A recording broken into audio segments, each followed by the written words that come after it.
Well, hello there, everyone, and welcome to a new show me and Tristan are going to do. This is going to be the Adam and Tristan podcast. Literally, that's all it's going to be, Adam and Tristan podcast. What are we going to talk about in this kind of podcast? Well, most of the things that actually interest me and Tristan. So that would be anime, manga, video games, stuff like that. That sounds about right? Mm-hmm. Yeah. So, our first topic of discussion for today is actually a rather recent anime franchise that has been around for a little while now. Technically, I've already done recently did a giveaway of it with a Danosawa. Thank you, Danosawa. Thank you, Colin.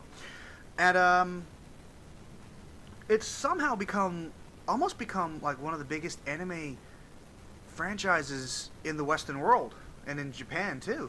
And of course, me and Tristan are talking about Sword Art Online.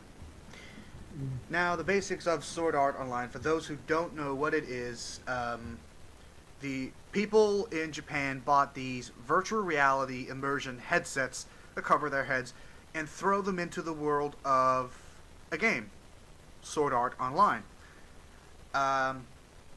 Without spoiling too much of the plot, the developer of the game is an evil, twisted mind who basically said, none of you can leave this game unless you defeat the final boss.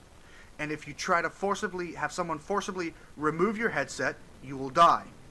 If you die within the game, you die in real life. The only way to leave is to defeat the game. And that's where all hell breaks loose. And I'm not kidding, all hell does break loose within the light novels, the manga, the animes. But here's the thing. It is such a basic story. Survive. It is one of the most basic human elements we are all designed to... It's all encoded into our DNA in one way or another. But it's such a gripping story. I mean, the first thing I ever saw of Sword Art Online was, believe it or not, I saw the light novels. I saw the very first volume of the light novel, the Sword Art Online Einkrad Volume 1. And I didn't think much of it. I was reading through it, and I read the entire thing after I bought it. I got it pretty cheap, to be fair. I was at an airport store, and it was duty-free. Didn't pay any tax. Got it rather cheap. And I read it, and I'm like, okay, well, this is great, but it's kind of sucks because I want more. And then a couple months after I bought that one, I did find out there was a series of these books, and there were going to be more of them. Unfortunately, from my trip from America to England, those books did not survive. Again, water damage. A lot of my stuff, I might add, that was stored for checking of copyrighted material and illegally purchased stuff and blah, blah, blah, was damaged due to water damage. Now, I was, of course, given money to replace most of the stuff, but some of it can't be replaced. The books can be, but I have never been in a rush to buy them again because I've read them. Granted, I will buy them again when I want to read them again. Just taking a drink there. But I've read them enough. I've seen the anime enough. I've read the manga enough that I know the original Einkrad story like I do the back of my own hand. I can even tell you where all the scars are without even looking. So then we go from there. The franchise goes big. The light novels take off. Manga artists want to draw a manga with the original author's permission. A couple, of course, get that okay. Then becomes a massive thing with the anime. Now, of course, as you know, in Japan, if a manga or a light novel receives an anime, it's a very big accolade. It's a very big thing for them. Did the author of Sword Art Online, Reki Kawahara, think it was going to get as big as it did? Probably not, because it is... I don't think it is the biggest franchise. Well, I'm not sure if it is. I haven't looked at exact numbers, and I'm not even going to, because I don't want to make this such an information-based podcast, really. I'm just giving the basic gist of the series and some background on it just to, get that done. But I would definitely say it is one of the biggest 3 or 4 franchises of anime manga for the Western world, of course. The 3 big ones that me and Tristan do know, and we like some of them, are Naruto, probably the biggest. Bleach, probably the second or third biggest. One Piece, probably the second or third biggest, but to be honest, Bleach and One Piece kind of fluctuate between one another. One Piece is still going. I'm not a massive fan of One Piece, to be fair. I don't hate it. I don't like it. I'm kind of in the middle on it. But well done for going as long as it has. It's been going for quite some time now. And the other one, of course, is the entire Dragon Ball franchise. So we're talking Dragon Ball Z, you know, all the stuff after that. Of course, the Dragon Ball, as we all know, has had a massive, long lifespan. I don't think the lifespan of Dragon Ball will ever die. No. Yeah. And of course, another big one that I'm a fan of, and Michael will probably enjoy the animes once he sees them, if I even let him see them. I will eventually. Really. Is probably the Gundam franchise. The Mobile Suit Gundam stuff. The very first Mobile Suit Gundam anime, 1979. Yep. Oh yeah. And it looks really good. If you can find the videos on YouTube, I think you can find them on YouTube. If you can watch them, they're fantastic. And all the seasons after, all the versions after, there's been like many different versions of Mobile Suit Gundam over the years. Like takes place further in the future from the original, and every single one of them so far has been really good. They haven't been perfect. There's always one or two things about the Mobile Suit Gundam franchise that I never enjoy, but they've always been very good. And to be fair, those are probably some of the biggest anime manga franchises to come out of Japan and into the Western world and have a very big following. Sword Art Online has taken a place in that very short list. And let's be fair, I think, to be fair, I may have missed one or two things or franchises that Tristen could name that I've probably missed. Actually, I'm already thinking of one I've missed, but I digress. So, that's the basic background of Sword Art Online. It started off as a light novel, these books that don't have very many pages. I mean, I have Progressive Volume 1 in front of me, and it's only like 50-something pages for the entire book. And that also does not count the illustration pages that have like drawings and stuff. And some of these actually look pretty freaking cool, I might add. But they don't really count as pages per se. So what has Sword Art Online done? Well, it started off as a light novel. This we already know. It then went I believe it then went to a manga. Manga became famous. Then it got an anime, and the franchise was not done there.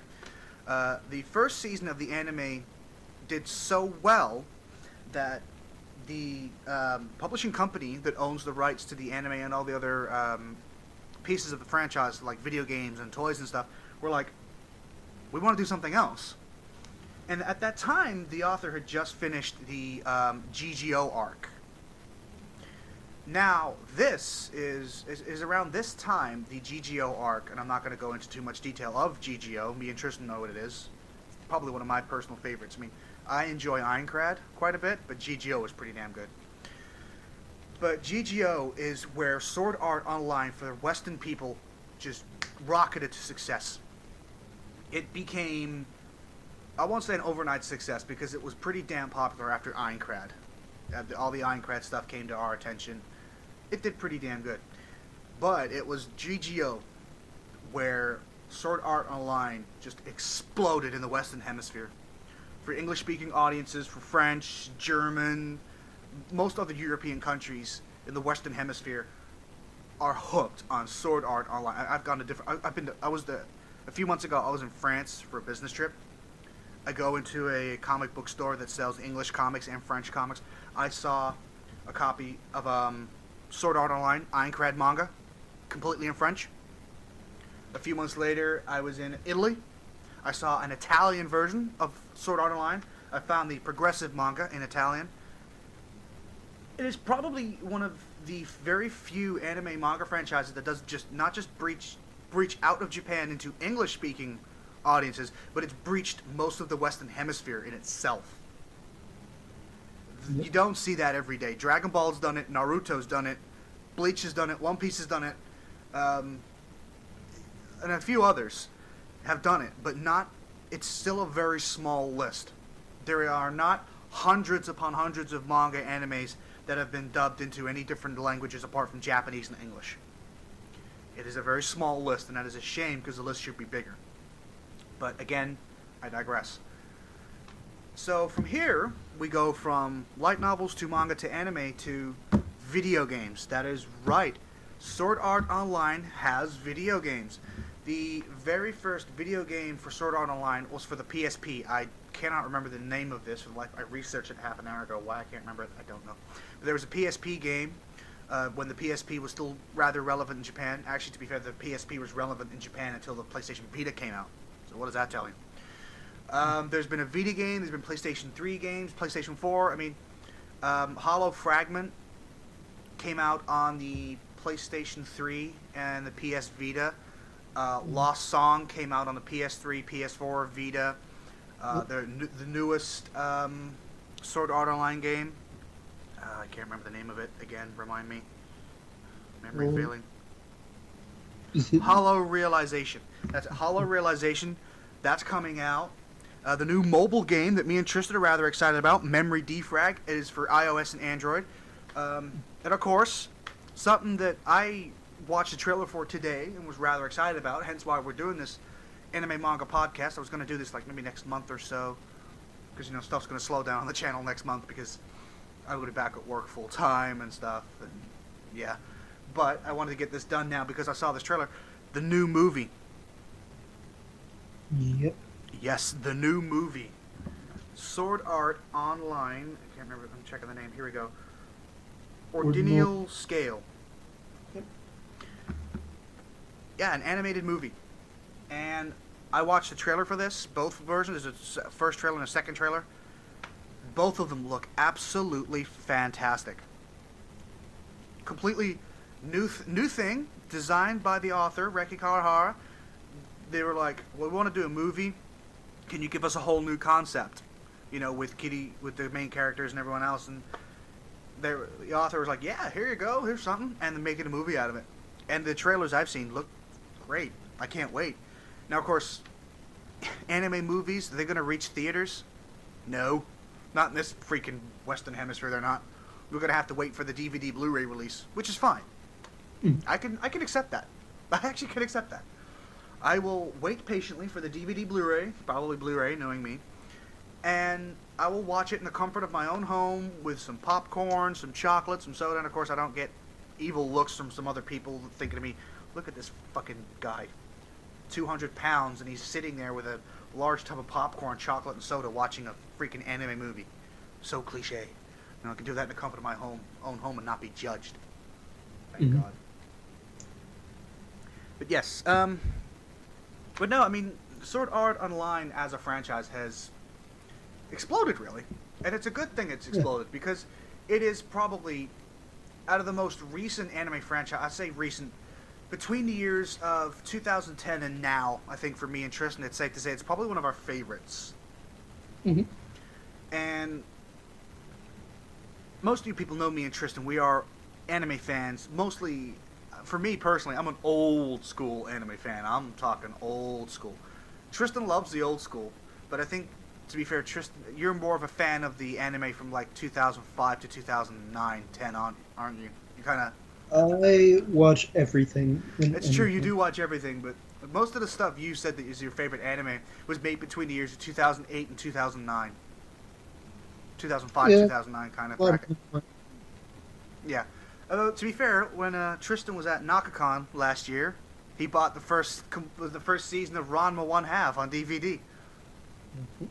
That's an absolute classic. Yeah, actually, that's another anime franchise that became rather big out of Japan and for English-speaking audiences. But it's been around for quite some time. The original anime was like 1987, I think. Very, very old. But again, a lot of fun. It is very funny. I suggest you if you could go online, if you could watch it legally, like buy the DVDs. Me and Tristan will sit here and tell you, don't hesitate. Buy the Ranma 1/2 DVDs and Blu-rays. Yep. I do suggest Blu-ray.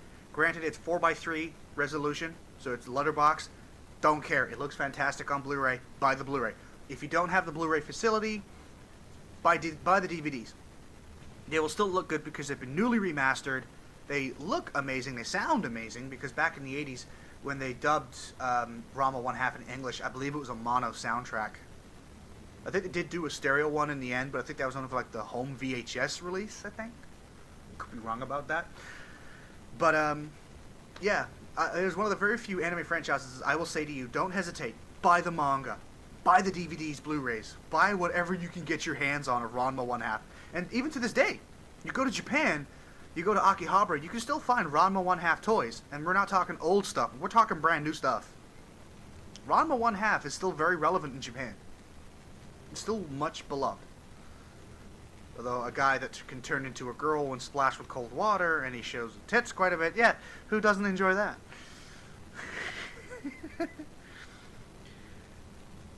Anyway, slightly off point there. Well, actually not so much.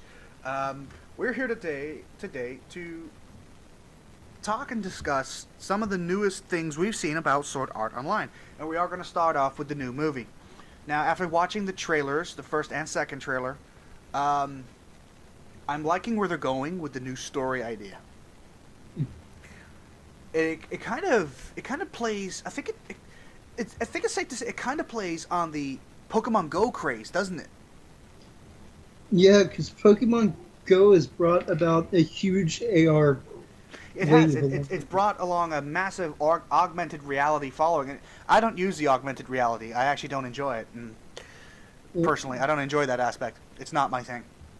But the augmented reality stuff has been blowing up recently, especially because of Pokemon Go, and that's great. That's fantastic. The more trends that blow up on the mobile game market, the better, because that's the only thing about the mobile game market that's missing. You've got these games like Clash of Clans, and you got your Bejeweled and Words with Friends and stuff, and they're all fantastic games, but what the mobile game market needs is niche games like Pokemon Go. What do you do in Pokemon Go? You get off your ass, you walk, you find Pokemon, you go to Pokestops, Pokegyms, you do all that stuff. You actually have to get off your ass and do it. That's great. And the augmented reality, of course, every time you go to battle a gym or you find a Pokemon, you have to move your phone in a certain direction to find them on the camera and then flick the ball, and that's great. So what the new Sword Art Online movie kind of does is it kind of plays on the augmented reality side of gaming now. Whereas people wear these, what looks like mini headsets on the sides of their heads. It almost look like glasses or a glass lens, something like that. And what it does is it then, to the other players playing, make them look like an avatar. So they're holding a sword and a shield and wearing armor. And they have levels and HP and SP and stuff and stats and God knows what. So it's kind of playing on the augmented reality. So it's designing an MMORPG with an augmented reality. So it's an AR MMORPG. Actually, I think that's how they list it. An AR MMORPG. Try saying that 3 times really fast when you've had a few. Knock back a few. But I like the basic principle of it. I really do. The basic principle is really well thought out. And I think that's the one thing about the author that most people say about the author is that the entire world of Sword Art Online, not just Aincrad, not just all the other places and things that happens within the franchise, the series, it's all well thought out. It's futuristic, but it's thought out. I mean, when Sword Art Online Aincrad was designed as a manga, for the first time, people were seeing what the VR headsets would look like. And by this time, we had a very basic gist of VR, because I think by the time the first Sword Art Online came along, the extreme first gen of Oculus Rift had just been announced on Kickstarter. So VR was still a pretty early thing. And then, of course, after people were like, oh, the early Oculus Rift is a great thing. Everyone was jumping on the bandwagon. You had PlayStation do one. You got the HTC Vive. By the way, that's the one I actually prefer. The HTC Vive is a fantastic VR headset. I've used many versions of the Oculus Rift. I've used the Samsung VR. I've used the Google Cardboard. I've used them all, basically, as I've been able to get my hands on. Excuse me. And I think the HTC Vive is the best, personally. If you would like a console-based one, PlayStation VR is actually very good. I had a chance to play the early tech demo of the PlayStation VR with the swimming scene in The Last of Us, and let me tell you, that's very immersive. It was very freaky because it wasn't like they just shoved the headset on and putting these crappy earbuds into my ears so I could hear my surroundings. I don't know. They put on these massive can headphones. These freaking these things emulated 7.1 surround sound, and I honestly felt like I was underwater but could breathe normally, and it was freaking me out. But it was hell a lot of fun. And then, of course, with the VR boom, of course, people are thinking, oh, Sword Art Online is going to be VR. No, sorry. Sorry to disappoint.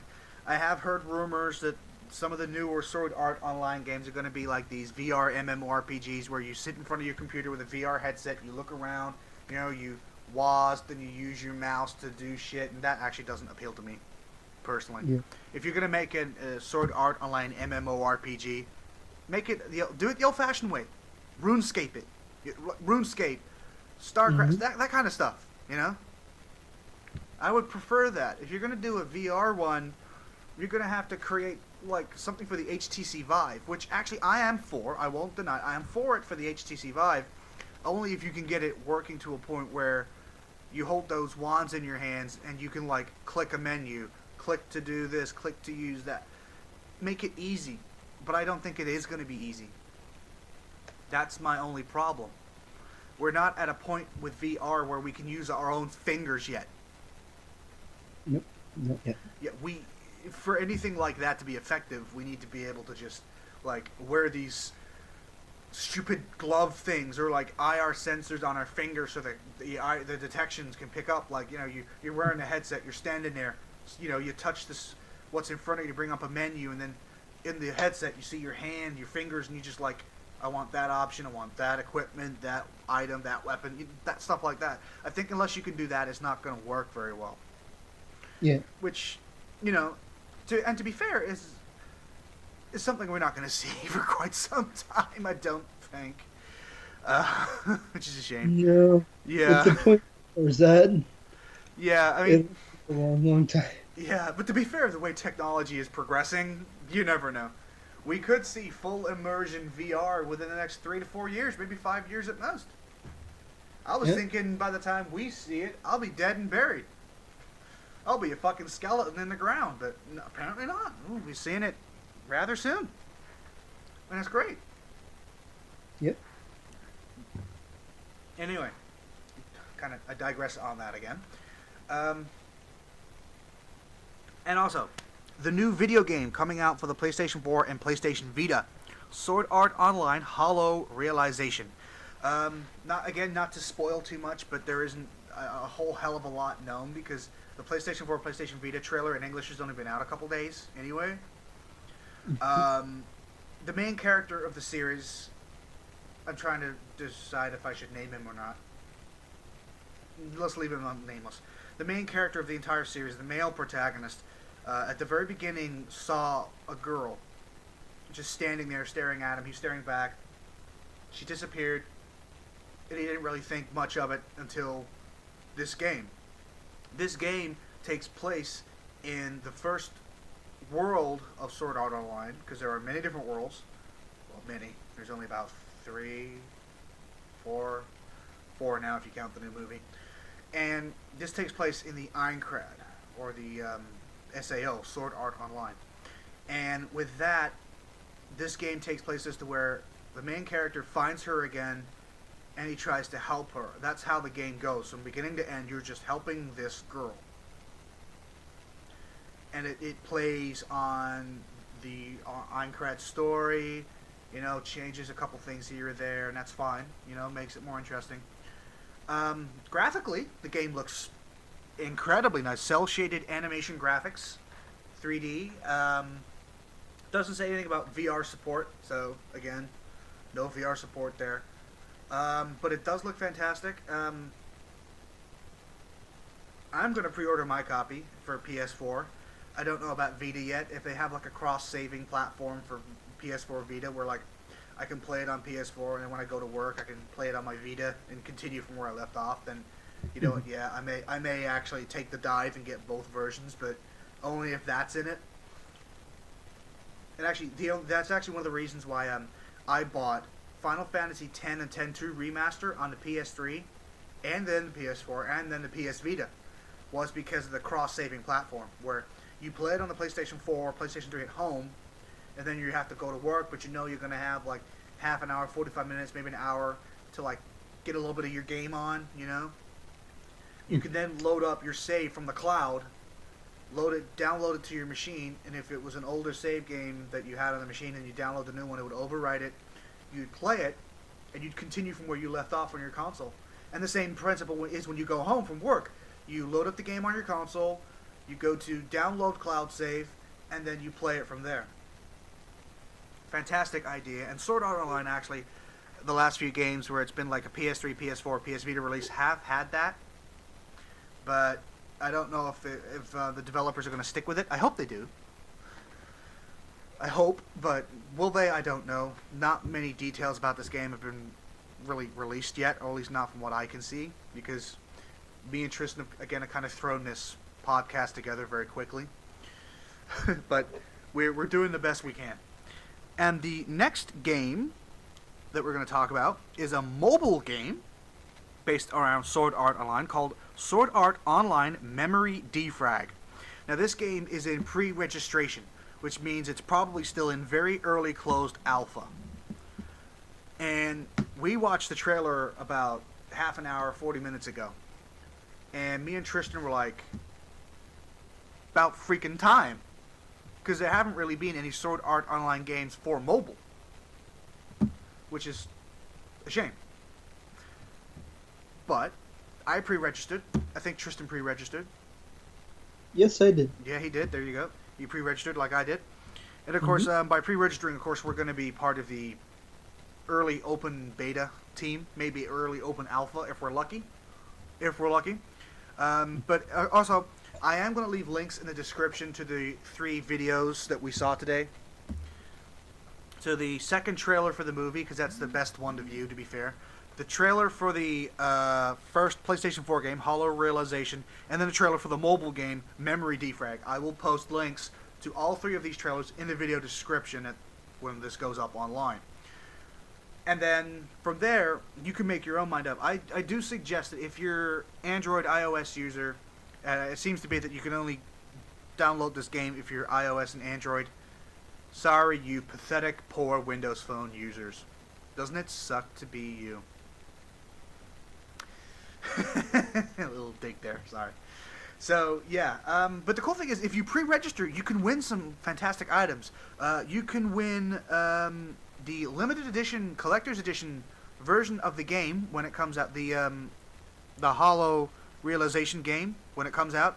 There'll be multiple winners of the standard edition of that game. And all you have to do is pre-register your interest for the mobile game. Now, of course, me and Tristen, we didn't pre-register for the sake of winning the game. I mean, Tristen doesn't even have a PS4, so it's kind of useless for him.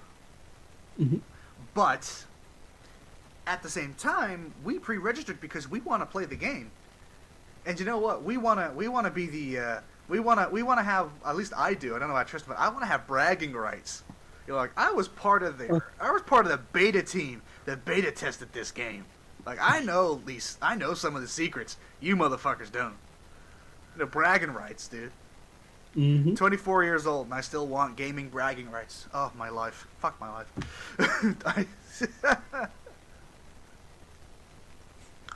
But still. But no, I do honestly suggest that you pre-register your interest for Sword Art Online Memory Defrag. Again, the registration link will be in the video description of the trailer, and I will link the trailer in the video description of this podcast. Anyway, we've pretty much bled dry the dead horse of Sword Art Online. Unless there's anything Tristen would like to bring up on Sword Art Online. No. It's just dead. It's just dead. We bled it dry. So, I was kind of hoping for like a 35, 40-minute podcast. We're almost at the 30-minute mark here in my recording software. So, we're just going to randomly talk about anime, manga, that kind of stuff. Manga I'm going to bring up. I reread some of the later chapters today because I was bored sitting in the office waiting for parts. Domestic Nakanajo. I reread from chapter 25 onwards because I was bored. And to me, chapter 25 is where it starts to get interesting. And I reread that, and I'm kind of hoping that whoever scans it and translates it does it quicker. And I don't know where they're finding the RAWs for it, because I hunted Google today on my phone, and I couldn't find the RAWs for it, because I was going to read it raw, Japanese text, but I can't find them for love nor money. I wonder if that's why the production slowed down for the English translation. I wonder if that's the case, do you think? Like, no one's doing the raw scans anymore? Mm-hmm. Because that does happen with manga. When you read translated manga on manga sites like Manga Fox, Manga Here, stuff like that. Actually, me and Tristen use the Android app, Manga Zone. Fantastic app that you can get either on the Manga Fox website, the mobile version of the website. Manga Here, I believe, have a link to it as well. It's a fantastic mobile app that allows you to read the manga online, or Tristan's favorite feature on this entire app, download the chapters to your device so you can read them offline. That is a pretty damn good feature. And trust me, Tristan's used it multiple times. Mm-hmm. But yeah, fantastic manga app. And Domestic Nakanojo is actually a manga me and Tristan read religiously. There's a couple manga that me and him read religiously right now. I mean, I think it's Domestic Nakanojo, it's Fuka, anything else we read religiously? Oh, Hajime no Ippo. Yeah, of course. I'm forgetting everything else. And there's always a lot. Yeah, there's always a lot. We always get into any rock ones. Yeah, I do actually read a lot of music ones as well, but, actually, Himawari Rock You is a really awesome one. Yeah. Yeah. It only has 2 chapters. It does. And for anyone who cares, Himawari Rock You is made by the same person that made Hatsune Miku. And God, I'm not even going to get into the whole Hatsune Miku thing. I'm sorry, I'm past it. It was cool when it was new, but now I'm past Hatsune Miku. I am really past it. I really am.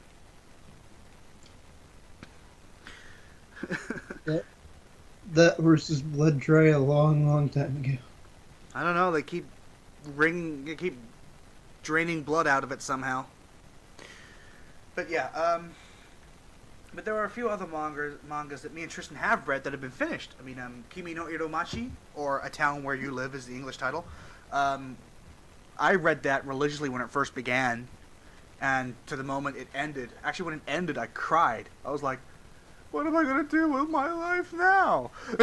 And it's like, oh, don't worry. The author has a new manga coming out. And it's like, Fuka. It's like, so he finishes one just to begin a new one. Okay. Like, okay. And, yeah. UQ Holder. We both read UQ Holder pretty religiously. Though it's been on break for a while. It has been on break for... Actually, I think the newest English publication is actually going to take us past where the scanners are. So, slow down a little bit too much, guys. Anime we're watching. Well, I haven't really had a chance to sit and relax and watch any anime. I mean, I decided to forego a little bit of anime to watch normal TV shows. Sorry, boo me all you want. I've been trying to watch The Walking Dead, but I'm interested in watching the Ace Attorney anime when that finishes. I've been hearing some good things about it and some negative things about it, like the opening is too anime-ish, or I'm like... I remember when Tristan said that to me, I was like, it's an anime. Yeah, that's what everyone was saying. And the Ace Attorney anime is finished. Oh, it has finished now? Yeah, it's 24 episodes. Okay. Something to add to the list to watch. I think it's on Crunchyroll, so there you go. I'm going to rewatch loads of anime. I'm probably going to rewatch Bleach soon, because why not? I may actually... What I'm going to do is, because I was able to get hold of a device that can actually save and archive VHS tapes. I'm going to find my original old Guyver, the Bio-Boosted Armor tapes, and save those, if I can. If they're not too badly damaged, because, VHS tapes do not last forever. Tapes stretch, they break, you gotta splice them together, they flicker, and, horrible. I'm gonna try and save them. But yeah, I haven't really had a lot of time to watch anime or TV, but when I do get the time, I try to watch normal TV for a while. That's not gonna last forever. The new season of Walking Dead's gonna start soon. I'm gonna kind of be balancing the new series of Walking Dead, and then watch animes. Or, knowing my crappy luck, I'll probably be too busy to be able to sit down of an evening and watch the new series of The Walking Dead. So I'll probably set TiVo to record it, every episode of it, and then when the season finishes and I get the time, I'll sit down and just binge on it. Which, to be fair, is actually what I preferred doing with TV box sets anyway. It's just more fun that way. I have an excuse to have a lazy day. Like, I was like, I gotta watch that season of whatever. It's like, you know what, yeah, I'm booking this day off. I'm doing nothing. Don't call me. Don't find me. Leave me the fuck alone. Couch is mine. Leave me alone. I'm just gonna binge watch a TV box set on whatever platform it may be. I may have it on DVD, Blu-ray, it may be on Netflix, it may be on my TiVo hard drive, it may be on the Virgin Media on-demand service, who knows. And, yeah, I'll just be, like, binging that. Be like a fat kid in a candy store. Anyway, other things I want to talk about. There's a ton of new anime starting around this time. Yes, new anime is going to be starting very soon. I don't have the entire list within my grasp because there's an absolute metric fuck ton that's going to be beginning. Some being picked back up for new seasons or continuing from a season break or whole new series of animes. Mm-hmm. Yeah. The one sports manga, Keijo. Oh, don't tell me Keijo's getting an anime. It's already started. Oh, God. Really? Yeah. Oh, jeez. A manga about beach volleyball. It's not about volleyball. It's about some sport where they use their breasts and asses to knock each other off a platform. Oh, no, that's it. Yeah, sorry. That's it. I forgot what it was for a sec. Oh. Yeah, I can't get next to that one, sorry. Yeah. I tried reading the manga and I was like,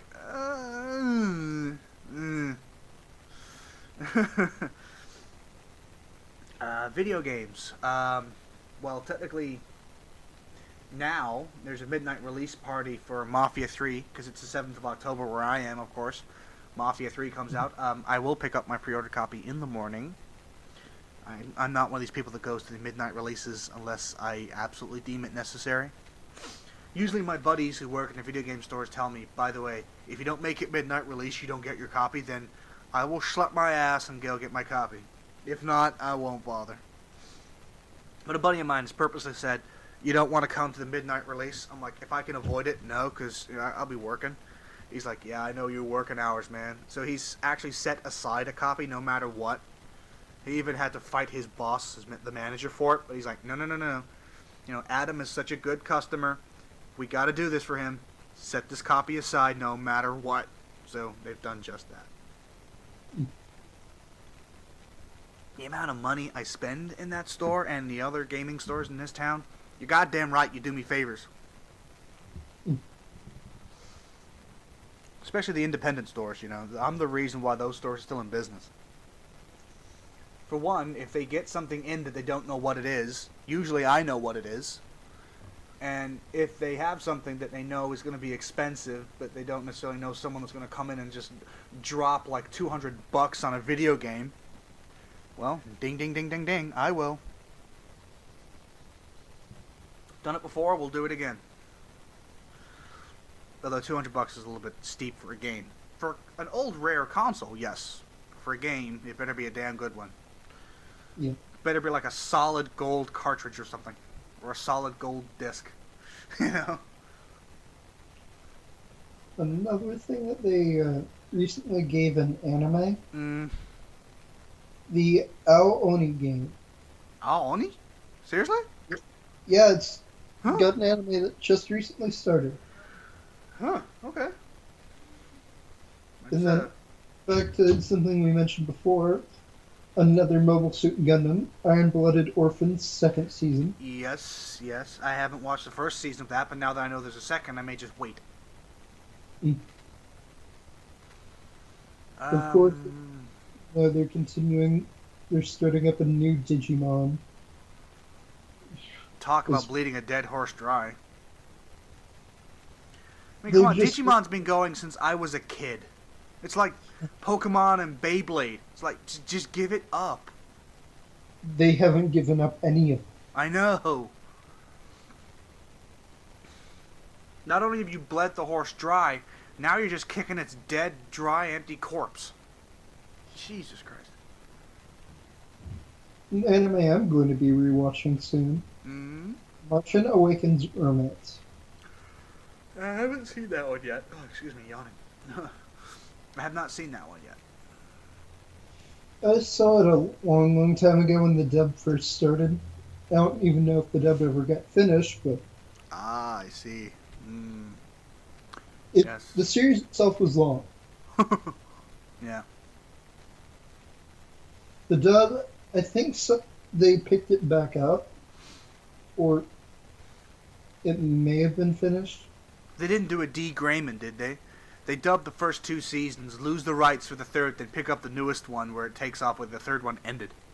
I just believe that the anime itself was one long, long season. Oh, okay. Well, those are preferable anyway. Yeah. Yeah. Next topic I want to discuss before, well, we're past the 40-minute mark, so whatever. DVDs and Blu-rays. Anime on DVD and Blu-ray. As I said to Tristen before we recorded, most of the time back when early Blu-rays were starting to become a thing, anime on Blu-ray didn't look as good as it should, as it does now. Which is a shame. And I see too many people buying anime DVDs when you can buy the Blu-rays, and it's not a case of, oh, what if they can't afford them, or they can't, or they don't have the facility. Most of the people I've asked have said to me, oh yeah, I have the facility, I just don't want to. It's like, why not? It's kind of like buying anime DVDs has become such a thing now. It's like people don't want to give it up. I think of it as when people moved from VHS tapes to DVDs. Although to be fair, from what I remember as a kid, when DVDs became a thing, it was like people couldn't wait to get rid of their old VHS tapes. It's like, fuck these things. They take up too much space. They're ugly. They break. Throw them out. Let's get DVDs. Hey, my mom and dad were the first, and I don't blame them. Literally, my mom and dad had a saying, though, that they would not get rid of a VHS tape. They wouldn't throw it in the trash until they bought the DVD of it. Once they bought the DVD, the VHS tape was going in the trash. That's, not a bad thing to do.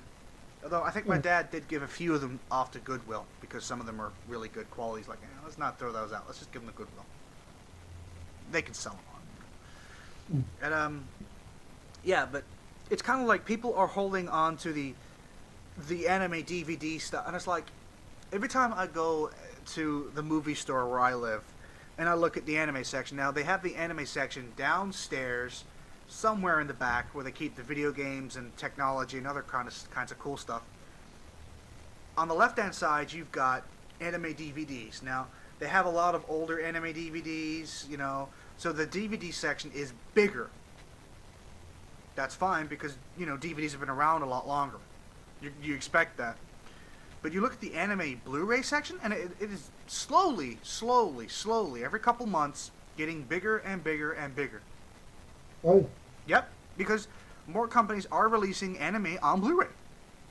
I mean, the new Evangelion movie, 3.33, I didn't go to pick it up, but a buddy of mine knew I was in the store, and he's like, hey, Adam, you aren't looking for a copy of Evangelion 3.3, are you? I'm like, nah.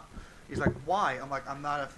I said, the last Evangelion movie of those that I watched 2.22, and I watched 3.33 online when it was like recently, when it was subtitled new, and I was like, no, Gainax failed.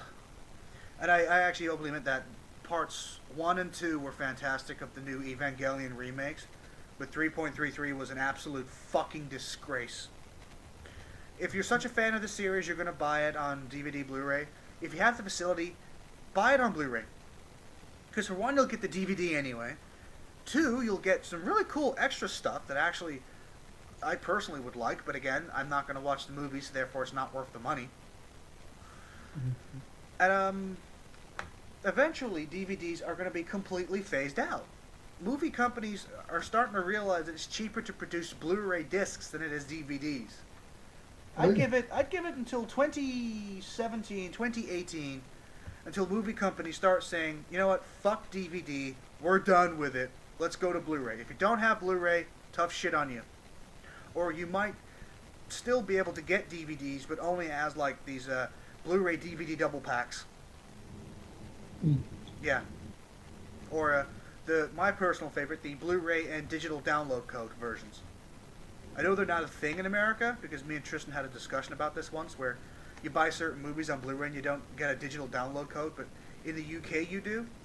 Like, you buy one of the newer versions of a movie by a certain movie company, like Universal, or by the looks of it, Fox, 20th Century Fox, you get a download code for the Ultraviolet download system, where you input the code into Ultraviolet or Flixster, what I use, because that actually does link to your Ultraviolet, and then you watch it via your smartphone or tablet, Android or iOS device, basically. And they've come in really handy, because at that time I had recently bought, I have it over there, what was it, oh crap. Yeah, I had bought Django Unchained on Blu-ray, and it was the version that comes with the free Ultraviolet download code. And I wanted to watch the Blu-ray, but I was like, oh, but I'm not going to get time because I got to pack for my trip. And then on the flight, I was like, oh, they have free Wi-Fi there. Why don't I just watch it on the flight? But I didn't watch it on the. I did watch it on the flight, but I didn't use their Wi-Fi because I was like, you know what? I'm going to download it to my iPad because I still had an iPad back then. I downloaded it to my iPad the night before, and then when I got on the plane, I watched it. I also watched the complete first season of Arrow because I had time for that. But it seems to be that when you buy Blu-rays nowadays, you get more for your money than what you do on DVDs. And it's the same for anime DVDs. You spend $25, $30, maybe $40 on anime DVD box sets, either like 2 or 3 movies or a complete season of episodes of whatever it is you may be buying. You can spend maybe $5 or $10 more on the Blu-rays and get a little bit more for your money.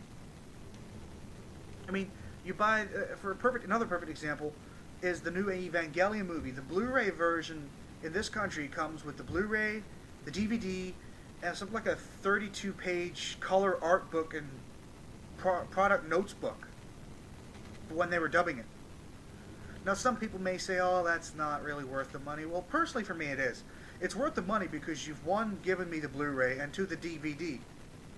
Okay, granted, I've been harping on about, buy Blu-rays, forget DVDs, but if you get it as an optional extra, don't complain. Don't bite the hand that feeds. Mm-hmm. Now, the other side of the whole Blu-ray DVD argument is I can understand why some older generation anime shows, for example, Ranma 1/2, until rather recently, you could only really buy it on DVD, and the DVDs back then did not look perfect. And I remember when Tristen was asking me about the Ranma 1/2 DVDs he bought from Nakacon, were they the ones from 2006 or the more recent ones? And I could tell from the box art right away they were the more recent ones. These are the ones that have been remastered, because the box art's slightly different for the ones he has and the older ones. So that was a good purchase on his part, and he got them cheaper than what you usually. How much did you pay for those Ranma 1/2 DVDs? Like 10, 20 bucks? Yeah, I think around 20. Yeah, if you were to go to any decent video store or somewhere like Amazon, you might pay like 30, 40 bucks for them. Tristen got a deal. But of course, at anime conventions, you'll always find the Viz Media table, because that's where you bought them, wasn't it? Yep. Yeah, you'll always find the Viz Media table where you can buy Viz Media anime DVDs, Blu-rays, T-shirts, other stuff. And it's the same for like you'll always see Kadokawa Games there as well, possibly Kadokawa Manga, because Kodansha published their manga, their English translated manga with Yen Press now, but it's all like Kodansha. You'll find their table. Yeah. So you'll always find, if even actually the other there's another company that dubs and publishes English anime, isn't there? MVM Entertainment, I think, something like that. I think. Yeah, I think it's MVM Entertainment. I can't remember exactly. I think there are people that published Love Hina, the Tenchi Muyo stuff, the older Tenchi Muyo stuff like Elfen Lied, Samurai Deeper Kyo, Trigun, stuff like that. And actually, another cool piece of anime info for you for anime DVD and Blu-ray. Do you remember the Elfen Lied OVA episode? Hmm. Yep. The only place to really see that was online. It was not, from what I gather, from what I've been hearing from people and online, part of a DVD box set back when it was first released. Now, recently within the UK, MVM Entertainment, when they republished it on Blu-ray and remastered it, they also put in as a bonus feature not only the fact that it's now like a 4 disc anime Blu-ray box set with loads of extended special features on each disc, and then a steelbook, which looks very nice, I might add, but also comes with the uncensored and supposedly, I'm using finger quotes for this, lost OVA episode. And I was like, huh. I didn't buy it because I've seen Elfen Lied too many times, and it's not my favorite anime by far. It's not. It's an okay one. It's okay. Don't get me wrong. If I'm TV channel hopping and I happen to come across Toonami and they're showing it, I'll leave it there. You know, like okay, you know what? Yeah, whatever. I'll leave it there for background noise. But I've seen it too many times for me to even like consider buying it and owning it, because I'll probably only watch it for the OVA episode, and that's it. I'll never watch it again, and that's not worth the money. It's just a waste of money. I mean, okay, yeah, I make quite a bit of money with my job. Oh yeah, sure, I get it. But you know what? Who says I have to waste money? Yeah. So on the other side of that coin, there was one anime movie Blu-ray that I did buy that I was highly disappointed in, and Trista remembers this story. It was the 20th anniversary edition of Ghost in the Shell. I bought this in 2015 when it was the 20th anniversary edition. It was labeled as an exclusive steel artwork, remastered version of the movie on Blu-ray, 32-page booklet, and okay, you got everything it said on the cardboard sleeve. Apart from one thing.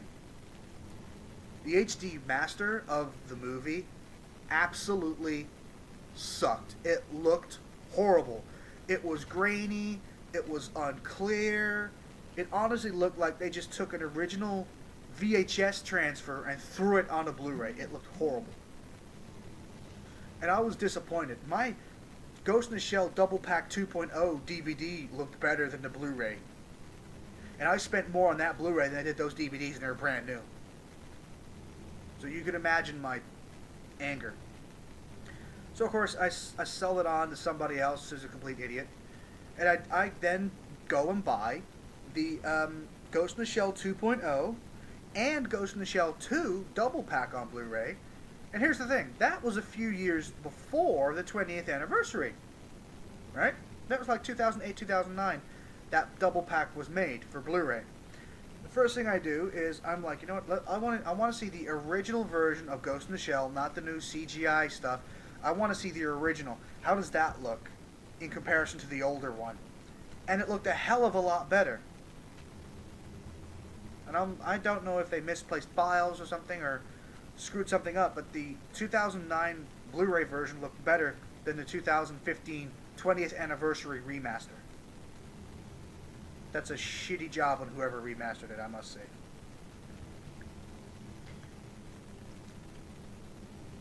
But back to the original point.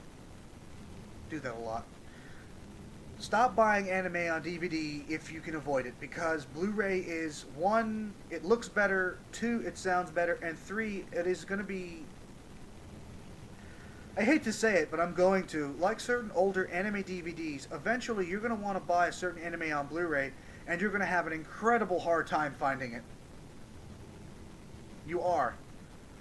So my only advice to people is, if you have the Blu-ray facility, take the jump. Just do it. Because you'll see a brand new anime box set on Blu-ray for $35, $40, $50, and then you'll see the DVDs a little bit cheaper. You go for the DVDs because they're cheaper, but then when you throw out your DVDs and stick with just Blu-ray, and then you'll be like, oh, I want to get that box set on Blu-ray, and then you find it hard to find, or you find it like twice as expensive as it was originally, and you shoot yourself in the foot. My personal advice to everyone is just make the jump, buy Blu-rays, or get DVDs. If you can avoid it. If you can't, that's fine. Hey, you know what? There are some anime that you can't find on Blu-ray that I do want to own a physical copy of, so I'll buy the DVDs because I have to. But if I can find it on Blu-ray, I won't even hesitate. I mean, Tristen doesn't have Blu-ray facility at the moment. No, not at the moment. No. But when he does, knowing him, he'll probably stop buying DVDs and buy Blu-rays. Mm-hmm. So anyway, unless there's anything else you wanted to discuss, Tristen? Weren't you going to mention about your Sword Art Online Blu-rays? My what? Your Sword Art Online DVDs? Oh, that incident. Oh yeah. Okay, back to the Sword Art Online stuff. Some of you guys may have seen. I did a pickups video where I show you the Sword Art Online 2 Blu-ray DVD double pack unboxing. Unfortunately, I no longer own that Blu-ray DVD box set because on both the Blu-ray and the DVD, I would get to a certain part within the third episode on the discs, and both times on both the Blu-ray and the DVD, they would somehow glitch and lock up. Now, this doesn't happen often, and it's not like well, you scratch a DVD, you get a slight pause, then it just transitions to the nearest undamaged scene. No, this is not like that. I watched the third episode of the Blu-ray, and my Blu-ray player literally, completely locked up.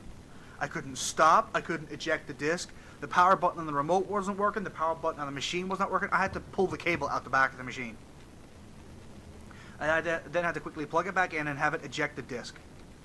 I then tried the DVD. It took 30 seconds later on the DVD for it to do the same thing.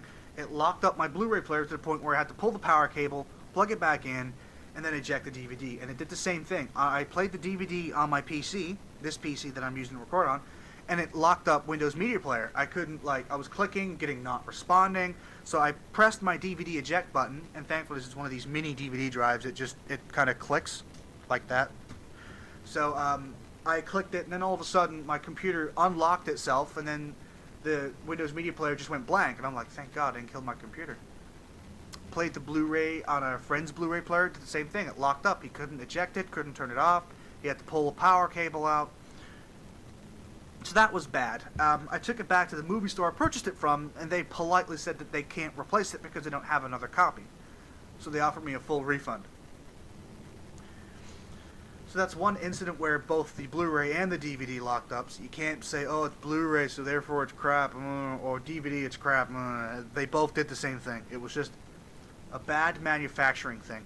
It doesn't happen often, but when it does happen, it happens. Just one of those things you have to get over. I will purchase it again. I'm not going to do another unboxing / pickups video on it because that's just stupid.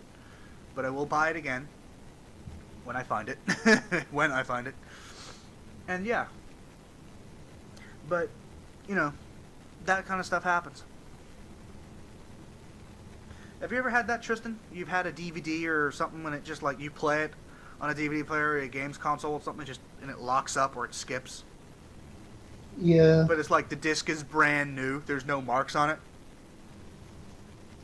Can't remember if it happens for brand new discs, but I've had it happen a few times on brand new discs.